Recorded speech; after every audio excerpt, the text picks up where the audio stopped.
नमस्कार, crime petrol Dastak में आपका स्वागत है। एक कहावत है, एक शब्द करे 100 घाव।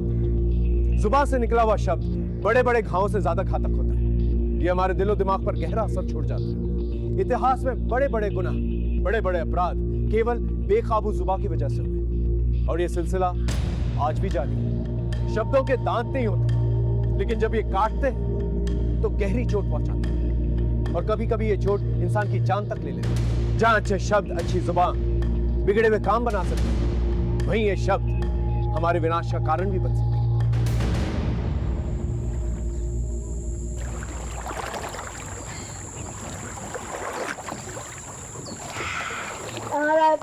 आज तो मजा आ गया। वेरी गुड, जल्दी आ जा।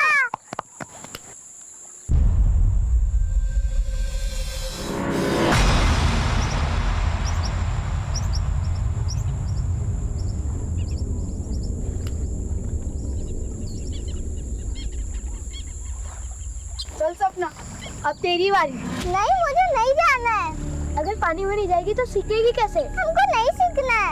ऐसे कैसे नहीं जाएगी? हम लोग लेके चलेगा और तुझे सिखाएंगे भी। चल। नहीं भैया, अरे जब उसको नहीं जाना तो मैं जबरदस्ती क्यों कर रही हूँ? तू चुप कर, तेरी वजह से ये इतनी डरपोक हो गई है। तू चल। नहीं, उसको नहीं जाना है। नहीं पापा, रो मत। पापा को मत बोलना, प्लीज। चॉकलेट खाएगी? ये ले। अब तो पापा को नहीं बोलेगी ना? ये ले। अब मुझे भी दो ना। तुझे नहीं दूंगा। भैया दो ना प्लीज, नहीं तो मैं पापा को बोलूंगी। ले। अब तो नहीं बोलेगी ना? चल चलते। आज तो बहुत मजा आया ना? हाँ। गिर गए थे। हाँ।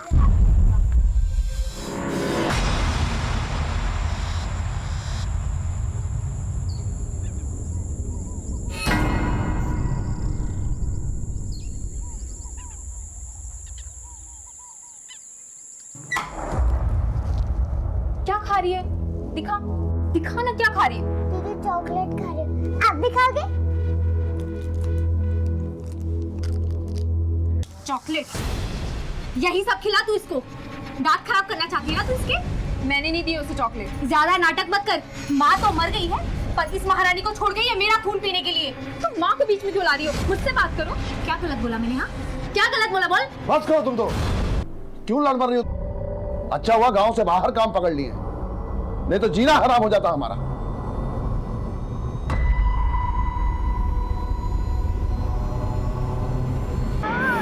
अब ये क्या कर रहे हैं? सुबह सुबह बच्चे शुरू हो गए। तुम लोग करो जल्दी।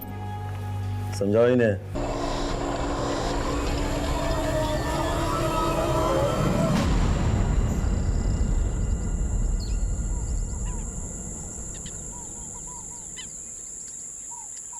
अब मैं आया तक आ जाता था। हाँ, 2 बजने को आया। गाँव में सब जगह ढूंढ ली, पर कहीं नहीं है। ताला पर देखा? हाँ, वहाँ भी नहीं है। स्कूल से आया था क्या? बोलो ना, क्या चाहिए आप लोगों को? क्या हुआ? जी वो अभय घर पर नहीं आया अब तक। हाँ, तो आप लोग उससे क्यों पूछना है? तो जाकर विक्रम। तीनों चले कहाँ गए?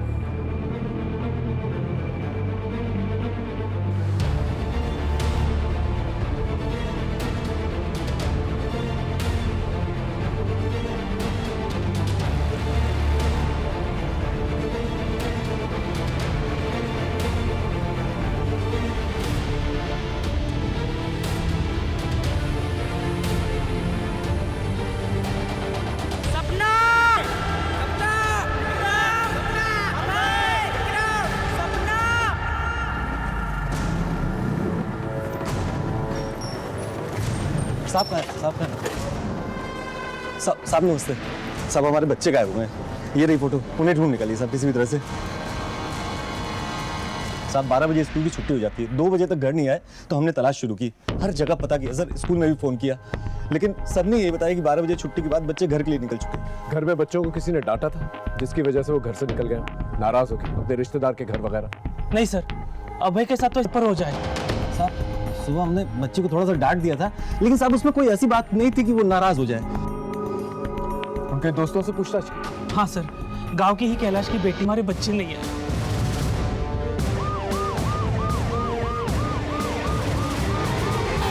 सर कैलाश दिल्ली में रहता है, वो सिर्फ शनिवार और रविवार को ही गांव में आता है। सर जब से स्कूल से आई एक शब्द नहीं बोली है और इसकी तबीयत अलग खराब है। आपकी बेटी को देख के लगता है अभय और सपना के बारे में से तुम बच्चे को ढूंढ लेंगे और इस बच्ची का ख्याल रखिए।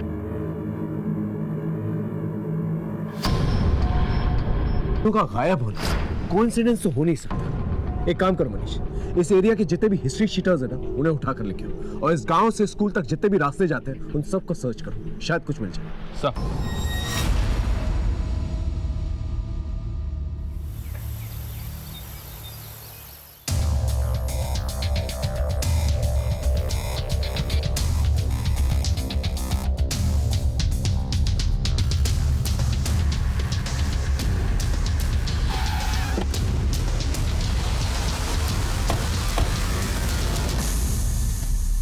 वो चारों बच्चे हमेशा एक साथ ही खत्म होने के बाद वो कहाँ गए ये तो उनकी क्लास के बच्चों को भी नहीं पता।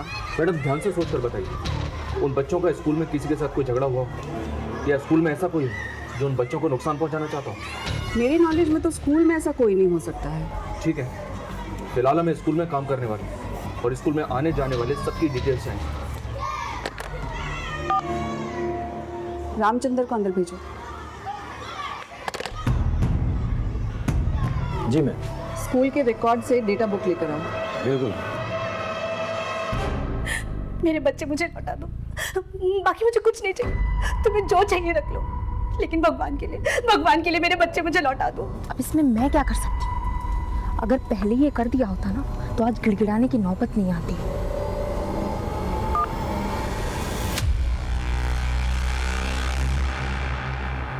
सर। हाँ मनीष। सर मैं स्कूल के एम्प्लॉयज़ का बैकग्राउंड चेक कर रहा था तो पता चला कि स्कूल का प्यून रामचंद्र उन्नाव के राजसपुर थाने का हिस्ट्री शीटर है, रिपीटेड सेक्सुअल ऑफेंडर है, 2-3 बार जेल भी जा चुका है। और सर हमें स्कूल में देखने के बाद से ही गया बिना किसी को कुछ बताए। अभी मोबाइल भी स्विच ऑफ है उसका। राजेशपुर थाने को कांटेक्ट और इस रामचंद्र को ट्रैक कर। सर अंजू की तबीयत कैसी? उसकी माँ से बात हुई अभी सर, उसने बताया अंजू की तबीयत ठीक नहीं है। तो वक्त हमारे पास कम है, ऊपर से बच्चों का कोई सुराग भी नहीं मिला। Excuse me sir. हेलो, हाँ बोलो।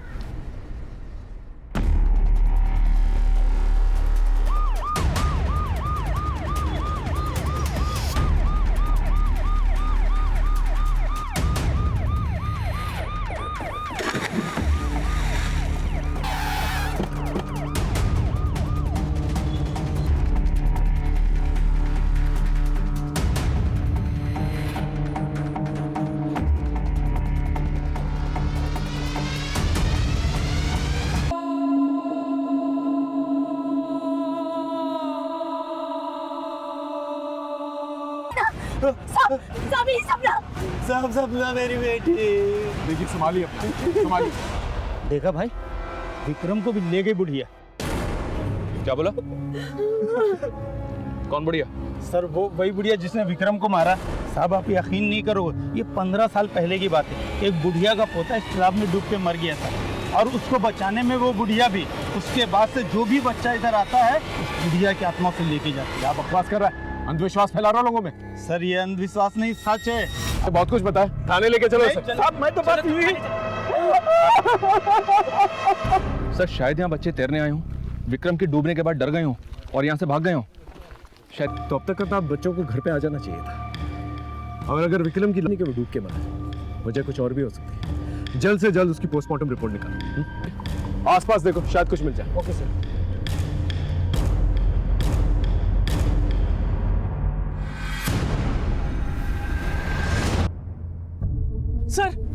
सर मेरा अभय, सर मेरा अभय कहाँ है सर? हाँ देखिए, गोताखोर अपना काम कर रहे हैं, जैसे कुछ पता चलता है हम आपको बताएंगे। सर गोताखोर?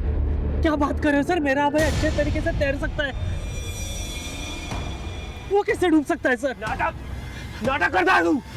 तेरे बेटे के चक्कर में मेरा बेटा बना। बताओ आपसे। आराम से, पीछे।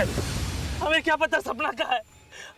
अरे हमारा बेटा भी गायब है। गायब नहीं हुआ, तूने छुपा के रखा है उसे। तेरे बेटे के चक्कर में मेरा बेटा बना है। अगर मेरी सपना को कुछ हुआ ना, मार डालूंगा तुझे। संभालो से, पीछे लेके। ये तेरा तुमको हिसाब क्यों लगा? सर देवेंद्र को अभय और विक्रम का साथ, फिर कुछ दिन तक वो लोग अलग अलग रहते थे, फिर साथ में घूमना शुरू करते थे। सर आप खुद ही बताइए, मेरा अभय भी तो गायब है। सर अब विक्रम को देखकर सर मुझे मेरे अभय के बारे में डर लग रहा है सर। ये केस मिसिंग बच्चों से शुरू हुआ था, लेकिन लाश मिलने के बाद इंक्वायरी को एक झटका लगा, क्योंकि ये केस बच्चों से जुड़ा हुआ था। हमने इंक्वायरी को एक नई दिशा दी। भले अपराध की ये कहानी गसिया गांव में लिखी जा रही थी, लेकिन इसके कुछ पन्ने दिल्ली में भी छप रहे हैं।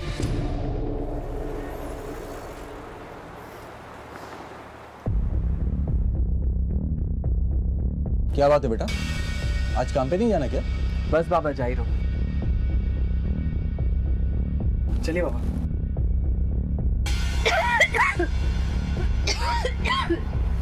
सूरज, ये ले, ठीक से जाना। चलो चलता हूँ।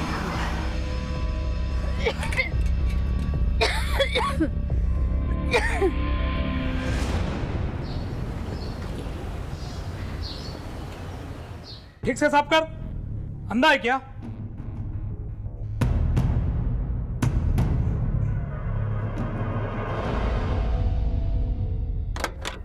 आप लंच टाइम से कर लेना। मैं तो कर लूँगा, तुम अपना ख्याल रखो। बाय। बाय।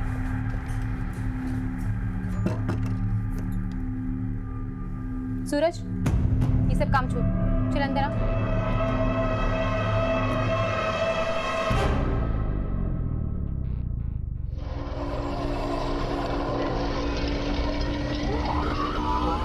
को खंगाल रहा था तो पता चला कि कुछ ही दिन पहले देवेंद्र का झगड़ा हुआ था।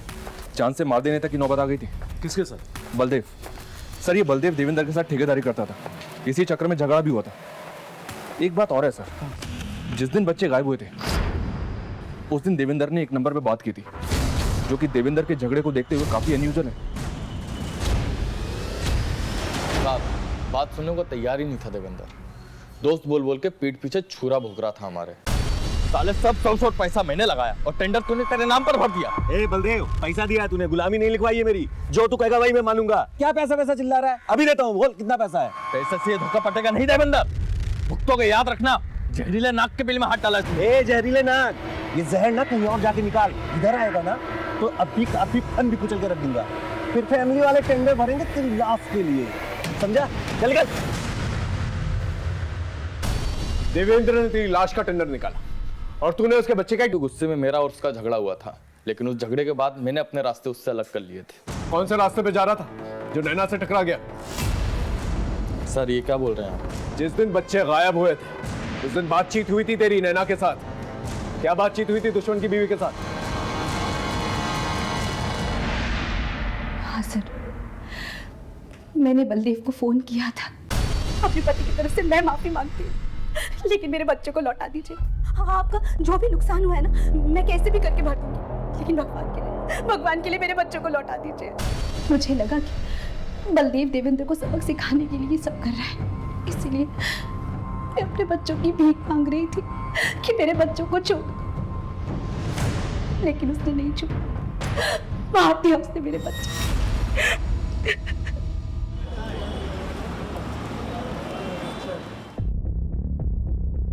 माँ मैं जा रहा हूँ। सूरज, रुक जा बेटा। ये ले, कल भी तूने खाना नहीं खाया था, आज खा लेना। आप चिंता मत करो माँ, ठीक है? अपना ध्यान रखो और हाँ, दवाई टाइम टू टाइम लेते रहो।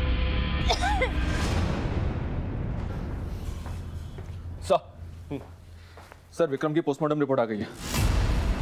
आपका शक बिल्कुल सही था। विक्रम की मौत डूबने से नहीं बल्कि गला दबाने से हुई है। और इतना ही नहीं सर, उसे मारने से पहले बेहोश करने के लिए सेडेटिव्स दिए गए थे।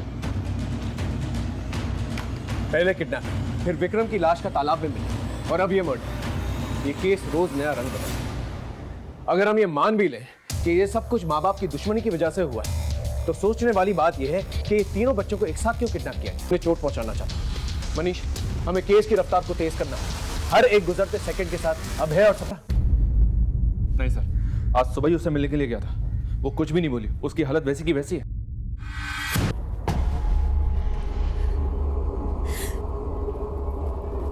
ये सब आपकी दुश्मनी की वजह से हुआ है।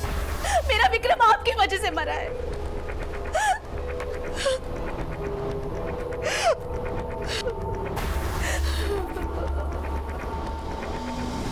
देख कैलाश, मेरा बेटा मरा, तेरी बेटी को मालूम है उसके साथ क्या हुआ था? मुझे उससे एक बार बात करनी। तबीयत ठीक नहीं है उसका, बाद में आना।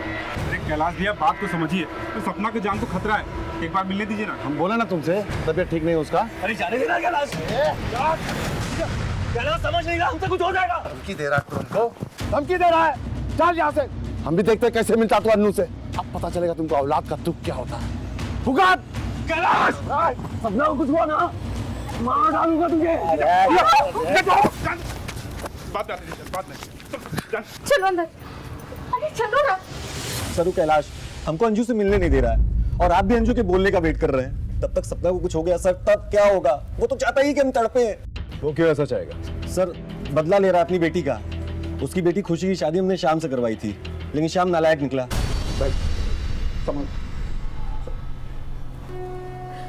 श्याम दिखा दी अपनी औकात। साले गांव की पंचायत में तेरी एक एक हड्डी टूटेगी। शादी के पहले तो बड़ा सीधा बनता था। ओ ससुर जी, तुम्हारी बेटी ने कोई हूर की परी नहीं है जो इसके लिए मैं खुद को बदलूंगा। मैं हमेशा से ऐसा ही था और ऐसा ही रहूंगा मैं। और मैं कोई झूठ वूठ नहीं बोल रहा। कोई झूठ बोल रहा है ना तो ये बोल रहा है। सर शादी के मामले में तो सब लोग थोड़ा बहुत सच झूठ बोलते ही हैं सर। हमने तो घर बसाने के लिए सिर्फ शाम की बुराई छुपा ली थी, सोचा था सुधर जाएगा, लेकिन सर हमको भी यही लगता है कि कैलाश से सब कुछ किया है। सर खुशी का बदला ले रहा है वो। हमारे जीजा जी का सीधा पनीर पे भारी पड़ गया। हमारी बहन का घर उजाड़ दिया सर, वरना आप सोचिए काहे नहीं बात करने दे रहा है वो अंजू से। सर ये बात पक्का है, अंजू ने कैलाश को ये सब करते हुए देखा है, इसीलिए डरी सहमी है और इसी कारण से उससे मिलने नहीं दे रहा आपको कैलाश। झूठ बोल रहा है साला। उस कुत्ते ने जानबूझ के हमारी बेटी को खड्डे में ढकेला उस नशेड़ी श्याम के साथ। उसने पूरी बात नहीं बताई आपको। देख श्याम, ये शादी का मामला है, कोई मजाक नहीं है कि जब जी में आया छोड़ दिया। तुम मुफ्त में नहीं करवाई थी शादी, पैसा और काम दोनों दिया था इसे, तब जाके करवाइए शादी।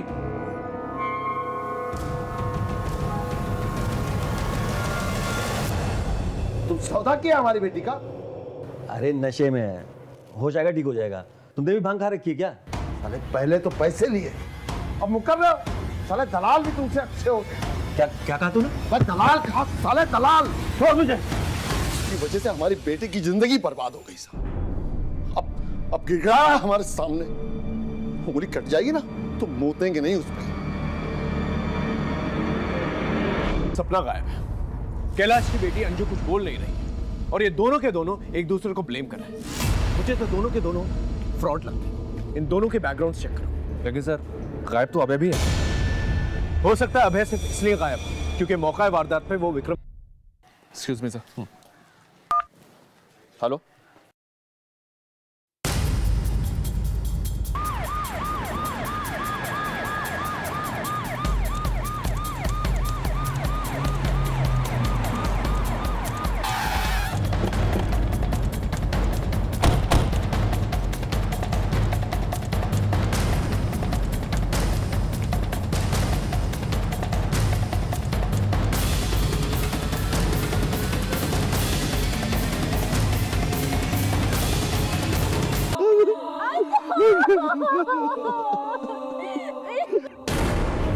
हमारी बच्ची को मार।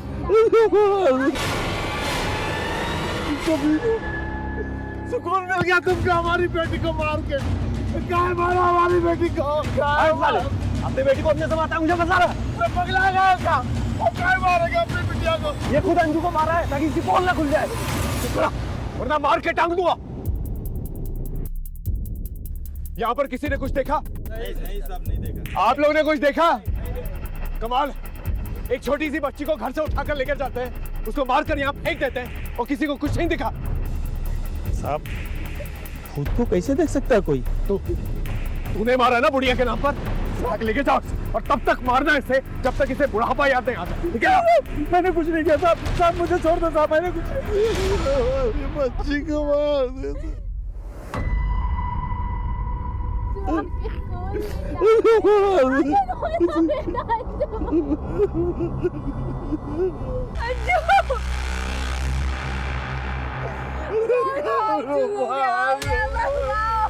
ये कौन? ये खुशी है सर, इस कैलाश की बड़ी बेटी। देवेंद्र ने इसकी शादी श्याम से करवाई थी। लेकिन इधर कहाँ से आया? घर तो उसका इधर है ना। इस खुशी के बारे में पता करो ये कहां से आ रही थी, और ये दोनों परिवारों की कुंडली निकालो। केस है कुछ और बनाया कुछ और जा रहा है, और ये गांव वाले कोई ना कोई खिचड़ी जरूर बना रहे हैं उस बुढ़िया के नाम पर। कष्ट बढ़ाओ गांव के अंदर।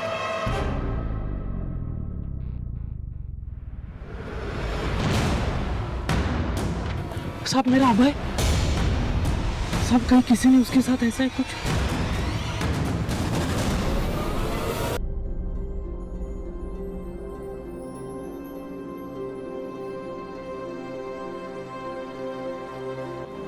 यहाँ क्या कर रही हो तुम? सूरज रात से घर नहीं आया है, उसका फोन भी नहीं लग रहा है। क्या?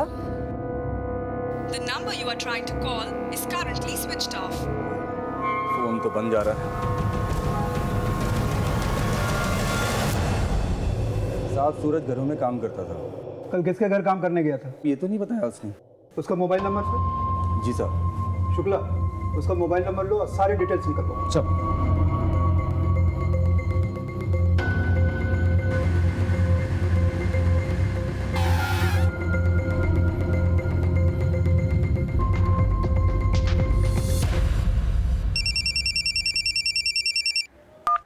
हाँ बोलो। एक इन्फॉर्मेशन मिली है सर, कुछ दिन पहले देवेंद्र ने अपने साले गोपाल को किसी बात पे बुरी तरह से पीटा था। बुलाओ उसे, पूछते क्या मामला। Okay sir. हाँ सर, एक बार जीजा जी मारे थे हमको। इतना जरूरी था बैंक में पैसा जमा करना? पार्टी के सामने नाम खराब करके रख दिया मेरा। माफ कर दीजिए जीजा जी, आइंदा ऐसा नहीं होगा। अरे कभी तो दिमाग से काम क्या कर यार।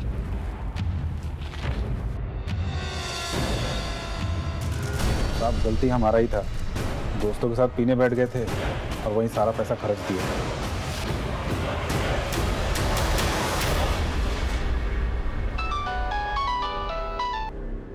बोलो शुक्ला। सर, इस लड़के सूरज ने कहीं भी 2 या 3 दिन से ज़्यादा काम नहीं किया है। ये कैसी नौकरी है? खैर, उस लड़के के और डिटेल्स निकलवाओ और अपने खबरियों को अलर्ट करो।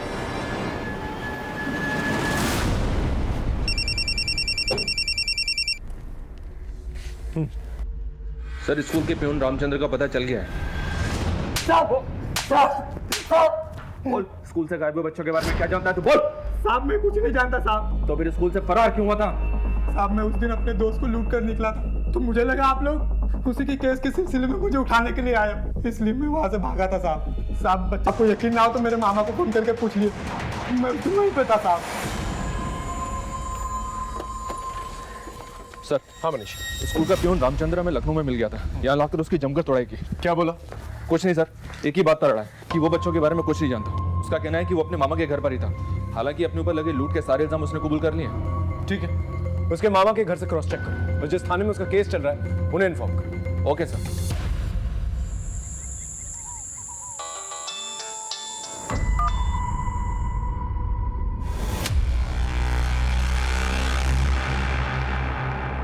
सर अभी तक की इन्वेस्टिगेशन में ये देवेंद्र तो क्लीन लग रहा है, पर ये कैलाश और खुशी ये दोनों शक के घेरे में।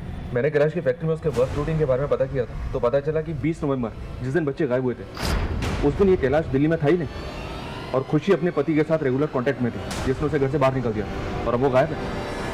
ठीक है, उसे उठा के ले और पूछो दोनों के बीच में क्या चल रहा था। तब तक कमिश्नर साहब के साथ मीटिंग है, वो खत्म करके आता हूं। सर मैं ये बात समझ गई थी कि मेरा असली घर मेरे पति का है और श्याम को भी अपने किए पे पछतावा था, पर मैं ये बात जानती थी कि पापा श्याम के लिए कभी नहीं मानेंगे, इसलिए हम चुपचाप निकलना चाहते थे। और उस दिन अंजू की मौत के दिन भी मैं उसी से मिलने गई थी। जिस पति ने तुम्हें अपने घर से निकाल दिया, उसी पति के घर में तुम फिर से जाना चाहती थी? सर मैं अपनी सौतेली माँ के तानों से तंग आ चुकी थी। माँ तो मर गई है, पर इस महारानी को छोड़ गई है मेरा खून पीने के लिए, और इसलिए तुमने अपना बदला ले लिया। इंसान थे उसने पापा को श्याम के बारे में, तो श्याम कभी नहीं सुधरता, और ये सब कुछ अंजू की वजह से हुआ। अंजू की वजह से श्याम को मेरे दूर होने का एहसास हुआ। श्याम कहाँ है अभी? पता नहीं सर, उसका फोन बंद है। इसका मतलब अंजू ने श्याम की पोल खोल दी। हो सकता है सर खुशी सही कह रही है, अभी कुछ कहा नहीं जा सकता मनीष, लेकिन हाँ ये पॉसिबल है कि अंजू ने श्याम की पोल खोली, इसलिए श्याम ने अंजू को मारकर अपना बदला पूरा कर लिया और साथ ही साथ कैलाश को सबक भी सिखा दिया।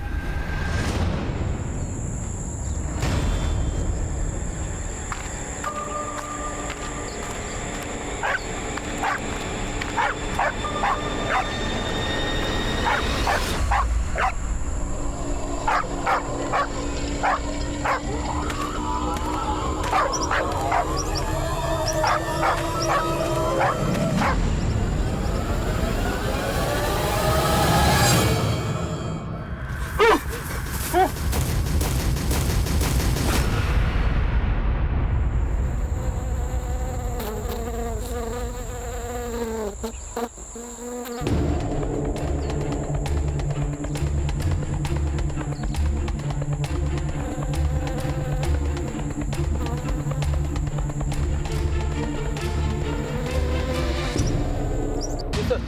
कैलाश की कोई डिटेल्स निकलवाओ तुरंत।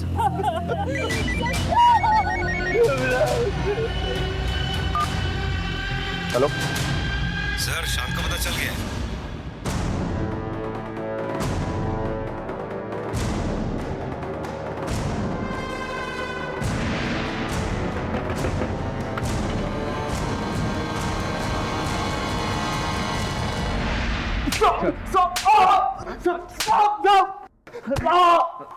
बोल, क्या कहानी है तेरी? कैसी कहानी की बात कर रहे हो? मैं कोई गुमराह भी नहीं कर रहा आप लोगों को।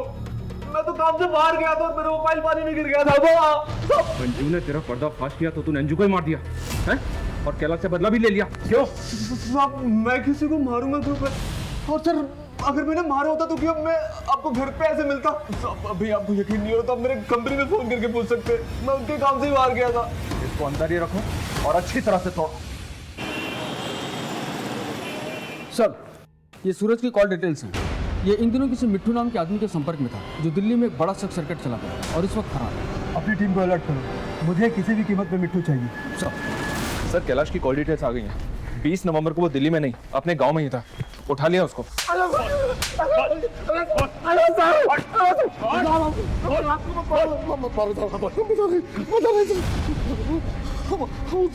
गाँव आए थे साहब, लेकिन हम अपने घर नहीं गए थे क्योंकि हमारे घर में बहुत अशांति रहती है साहब। हमारी बीवी और बेटी बहुत लड़ते हैं साहब। तुम माँ को बीच में क्यों ला रही हो? मुझसे बात करो। क्या गलत बोला? बोल। बात करो तुम तो। इसलिए हमको बहुत टेंशन होता है साहब। तो वो औरत के घर जाते हैं सर। इसलिए अपनी बेटी का घर बचाने का ढोंग कर रहा था कि तेरा दामाद जो है तेरी बेटी का ख्याल नहीं रखता, और तो खुद क्या मिसाल कायम कर रहा अपनी बेटी के लिए। साहब, हमें एक बार फिर से कह रहे हैं साहब, ये सब वो देवेंद्र किया है साहब। चुप! तू हमें बताएगा कि गुनाह किसने किया किसने नहीं। बंद करो इसे। साहब, हम क्या कह रहे हैं साहब? ये केस यहाँ मुरादनगर थाने में हमारे लिए मुश्किलें पैदा कर रहा था। ऊपर से हम पर दबाव भी बना हुआ था। मुजरिम को अक्सर ये लगता है कि वो गुनाह करके निकल जाएंगे और पुलिस वाले उनका कुछ भी नहीं बिगाड़ पाएंगे, लेकिन वो ये भूल जाते हैं मुजरिम एक हो या टोली, कानून का हर एक सिपाही उन पर नजर रखा हुआ है। उनकी किस्मत उनका साथ जरूर देती है, लेकिन किस्मत तो किस्मत है। किस्मत हमारा भी साथ देती है।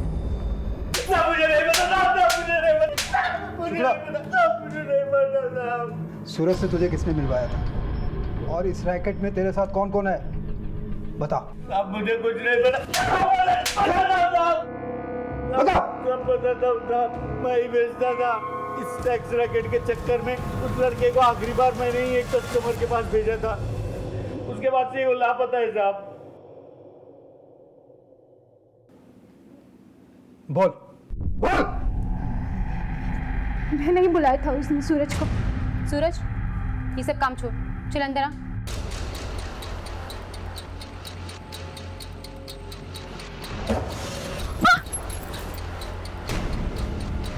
क्या हो रहा है? अरे मैंने पूछा क्या हो रहा है? तू मैडम ने बुलाया था। मैंने कुछ नहीं। उसकी लाश को बिशनपुरा के जंगल में ठिकाने लगाया था साहब। सूरज तो फिर भी उम्र में बड़ा था सर। मिट्टू तो मेरी सहेलियों के पास छोटे छोटे बच्चों को भेजा करता था। सूरज से तुझे किसने मिलवाया था और इस रैकेट में तेरे साथ कौन कौन है?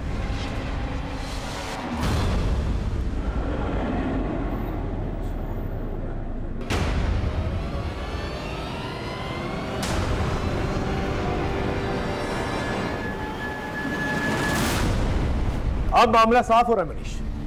दिल्ली में इन बच्चों को सेक्स रैकेट के लिए सप्लाई किया जा रहा था और जाहिर सी बात है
मारो मत साहब, मारो मत, अरे मारो मत साहब, मारो।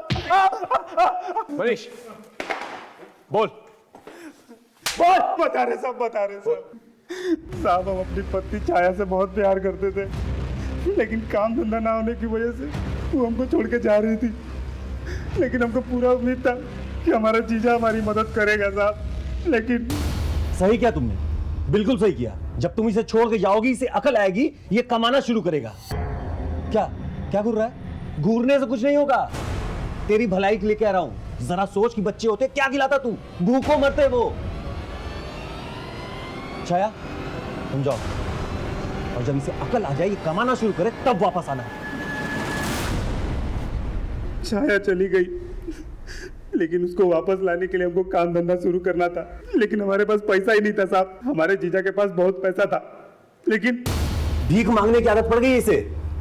अब तुम ही मुझे बता दो कि एक बार में कितने पैसे दे दूं इसे कि ये दोबारा मुझे तंग ना करे।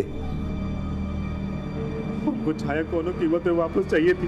हमारा जीजा तो हमारी मदद किया नहीं, इसलिए हम दिल्ली चले गए, लेकिन वहां भी हमको कोनो काम धंधा नहीं मिला। तभी मिट्टू हमको सेक्स रैकेट का रास्ता दिखाया।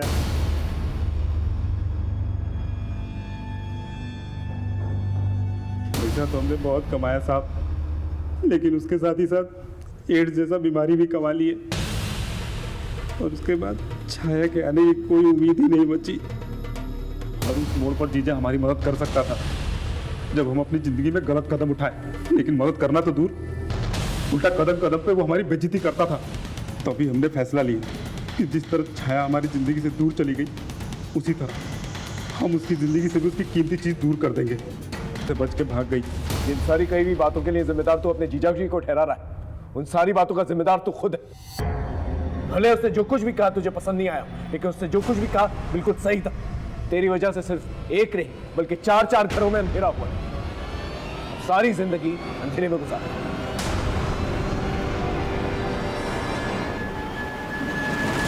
देखा आप, इंसान के नापाक जज्बात उसे किस हद तक नीचे गिरा सकते हैं।